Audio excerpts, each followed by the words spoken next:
வணக்கம்.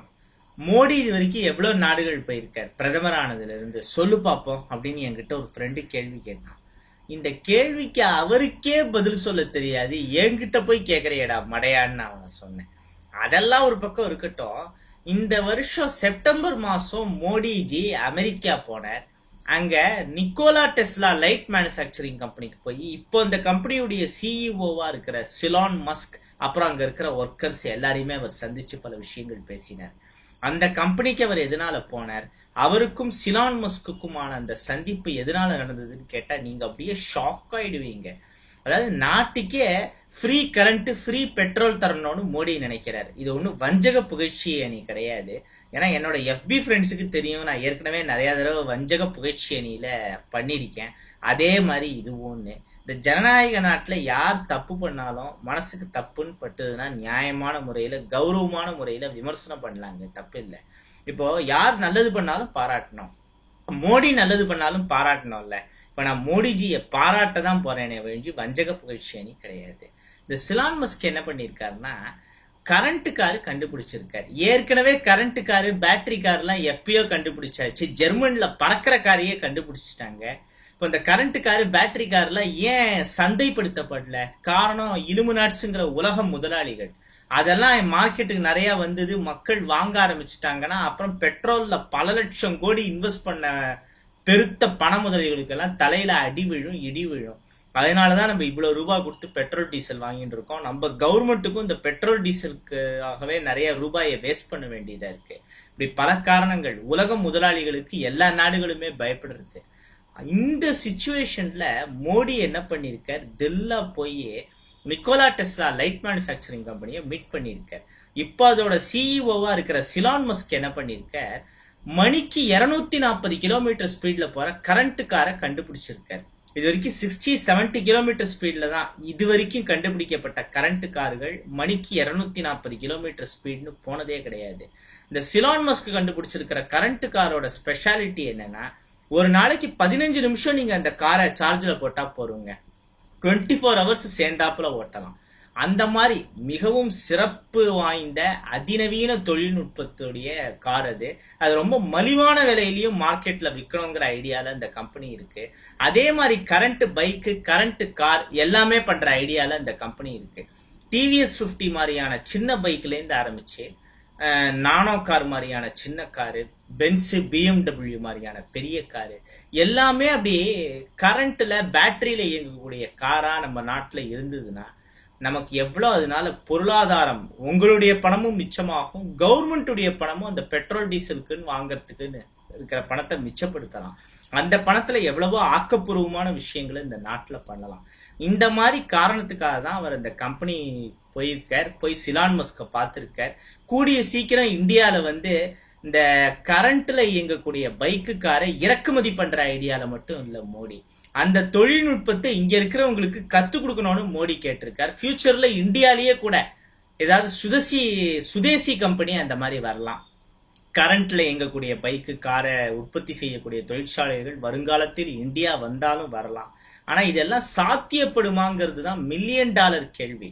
இதையும் தவிர்த்து இதுக்கும் மேல சொல்லணும்னா அந்த சிலான் மஸ்க் என்ன பண்ணிருக்காருன்னா ஒரு சின்ன பேட்டரியை கண்டுபிடிச்சிருக்காருங்க. பேட்டரி, அந்த பேட்டரியில ஒரு பிளக் இருக்கும், அவ்வளவுதான். அதை வீட்டுல ஏதாவது ஒரு இடத்துல பிளக் பாயிண்ட்ல பிக்ஸ் பண்ணிடணும். அப்படி பிக்ஸ் பண்ணிட்டா என்ன ஆகும், உங்க வீட்டுல இருக்கிற fan, light, AC, fridge, TV எல்லாம் ஆட்டோமேட்டிக்கா சுவிட்ச் போட்டா ஒர்க் ஆகும்.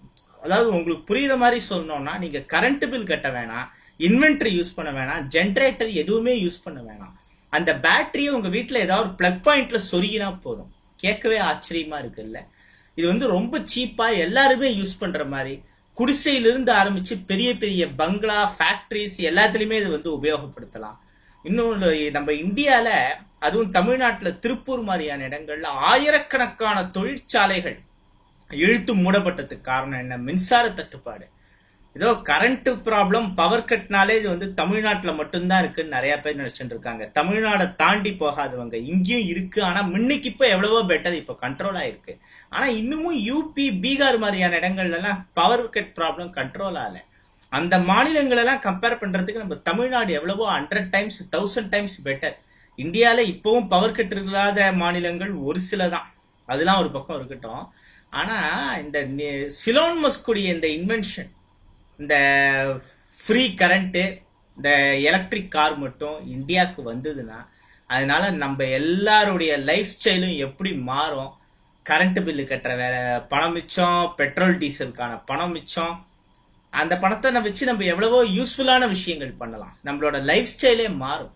ஆனா இது நடக்கணுமே, அதுதான் பெரிய கவலை. பட் மற்ற நாடுகள் பண்ணாத முயற்சியை இந்தியா முயற்சி பண்ணிருக்கு, நம்ம பிரதமர் முயற்சி பண்ணிருக்காரு. அந்த தில்லிக்கே ஒரு ஹேட்ஸ் ஆஃப் சொல்லியானோம்.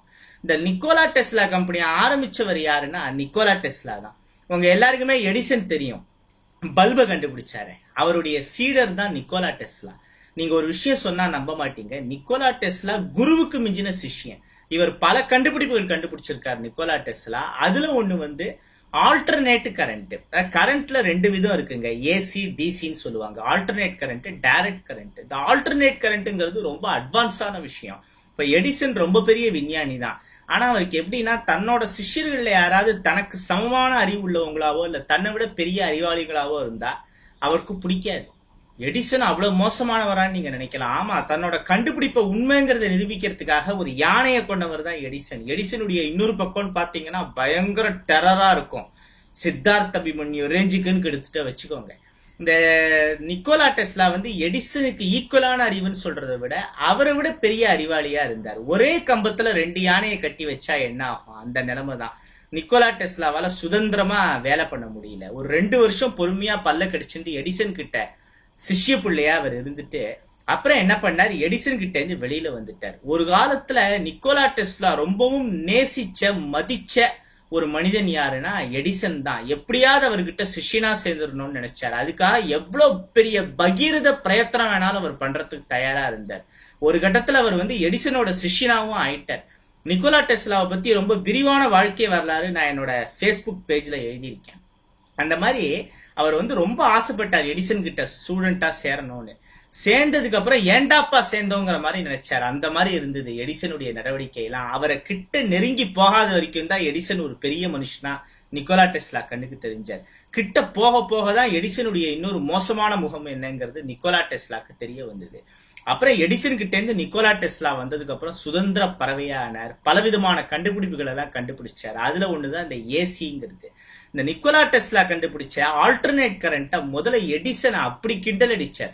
அப்புறம் பின்னால என்ன பண்ணார், அதே ஏசியை எடிசன் வேற வழி இல்லாம தன்னோட சில கண்டுபிடிப்புகளுக்கு யூஸ் பண்ண வேண்டியதா இருந்தது. ஓடமும் ஒரு நாள் வண்டியில ஏறும்னு சும்மாவா சொன்னாங்க பெரியவங்க. நாள் ஆக ஆக நிக்கோலா டெஸ்லாவுடைய பணம், செல்வாக்கு, புகழ் எல்லாம் அதிகரிச்சுட்டே போச்சு. ஒரு கட்டத்துல என்னாச்சு, நிக்கோலா டெஸ்லாக்கு நோபல் பிரைஸ் கிடைச்சது. அதே நோபல் பிரைஸ் எடிசனுக்கும் கிடைச்சது. நோபல் பிரைஸ் வழங்குற குழுவினர் போன் பண்ணி, உங்களுக்கும் நாங்க நோபல் பிரைஸ் கொடுக்கறோம், உங்களோட ஸ்டூடெண்டான நிக்கோலா டெஸ்லாவுக்கும் நோபல் பிரைஸ் கொடுக்கறோம். நாங்க காண்டாயிட்டாப்ல. அதுல எடிசன், நம்ம ஸ்டூடெண்ட் நமக்கு சரி சமமா நம்மளோட சேர்ந்து பிரைஸ் வாங்குறதா, அதுவும் நோபல் பிரைஸ் அப்படின்னு கடுப்பாய், நான் நோபல் பிரைஸ வாங்கிக்கிறேன் ஆனா அவனுக்கு கொடுக்க கூடாது அப்படின்னாரா எடிசன். நோபல் பரிசு வழங்குற குழு அதெல்லாம் எங்களால முடியாது சாரி அப்படின்னாங்க. எடிசன் கோவமா, அப்படா எனக்கு நோபல் பிரைஸ் வேணான்னு போனை வச்சுட்டார். அதனாலதான் எடிசனுக்கு நோபல் பிரைஸ் கிடைக்கவே இல்லை. ஆனா அவரோட ஸ்டூடெண்டான நிக்கோலா டெஸ்லாக்கு கிடைச்சது. எப்படியோ ஒரு பக்கம் அவர் பலவிதமான புதுமைகள் சாதனைகள் பண்ணிட்டே இருந்தார். 1899 ஜூன் 15 1899 ஜூன் 15 நிக்கோலா டெஸ்லா பண்ண சாதனை இருக்கே, அது பொண்ணு எழுத்துக்களாலோ வைர எழுத்துக்களாலோ என் மாணிக்க எழுத்துக்களாலோ கூட பொறிக்க முடியாது. காரணம், அவருடைய சாதனை இந்த உலகத்துல எந்த ஒரு விலை மதிப்பற்ற ஒண்ணுக்கும் ஈடாகாது. அவ்வளவு பெரிய சாதனை அவர் பண்ணியிருக்கார். என்ன பண்ணாருன்னா, அமெரிக்கால இருக்கிற கொலார்டோ ஸ்பிரிங்குங்கிற ஊர்ல, கொலார்டோங்கிறது அமெரிக்கால இருக்கிற ஒரு மாநிலம், அந்த கொலார்டோல இருக்கிற ஒரு ஊர் தான் ஸ்பிரிங்கு. அந்த ஸ்பிரிங்ல என்ன பண்ணார், செயற்கையா ஒரு மின்னலை உற்பத்தி பண்ணார். 132 அடி நீளத்துக்கு பிரம்மாண்டமா ஒரு டவர், செல்போன் டவர் மாதிரி ஒரு டவரை எழுப்பி அதன் மூலியமா 132 அடி நீள ஒரு செயற்கை மின்னலை அவர் உற்பத்தி பண்ணார். அந்த செயற்கை மின்னலை உற்பத்தி பண்ணி அதிலிருந்து கரண்ட் தயார் பண்ணி டோட்டல் கொலார்டோ ஸ்பிரிங்குக்கே அவர் ஃப்ரீ கரண்ட் கொடுத்தார். அதை பார்த்து உலக முதலாளிகள் அரண்டு போனார்கள், மிரண்டு போனார்கள். காரணம், கரண்ட்ல எவ்வளவு கோடிக்கணக்கான ரூபாய் அவங்க இன்வெஸ்ட் பண்ணிருப்பாங்க. இவன் பாட்டு ஃப்ரீ கரண்ட் அது இதுன்னு பண்ணான்னா அப்புறம் நம்ம அந்த ஃப்ரீ கரண்ட்டை எப்படி சந்தைப்படுத்த முடியும், அதை வச்சு நம்ம எப்படி காசு சம்பாதிக்க முடியும், நம்ம எவ்வளவு கோடி கரண்ட்ல போட்டிருக்கோம், அந்த பணம் என்ன ஆகுது அப்படின்னு பயந்து போய் அவரோட ஆராய்ச்சியை மேற்கொண்டு வெற்றிகரமா பண்ண முடியாம தடுத்தது மட்டும் இல்லாம மர்மமான முறையில் அவரை கொலையும் பண்ணாங்க. இத பண்ணது உலக முதலாளிகள் என்று சொல்லப்படும் இலுமினாட்ஸ். அன்னைக்கே அப்படி பண்ணிருக்காங்கன்னா இன்னைக்கு எவ்வளவு பண்ணுவாங்க யோசிச்சு பாருங்க. சிலான் மஸ்க் நல்லபடியா உயிரோடு இருக்கணும், அது ஒரு பெரிய விஷயம். அந்த சிலான் மஸ்கோட சேர்ந்து மோடி இந்திய மக்களுக்கு நல்லது பண்ணணும்னு நினைக்கிறாரு. இது பின்னால நிறைய பிரச்சனைகள் இருக்கு.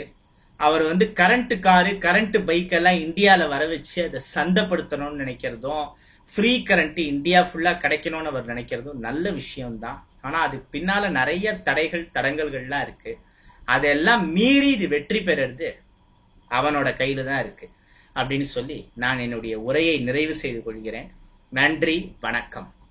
வந்தே மாதரம். ஜெய் ஹிந்த்.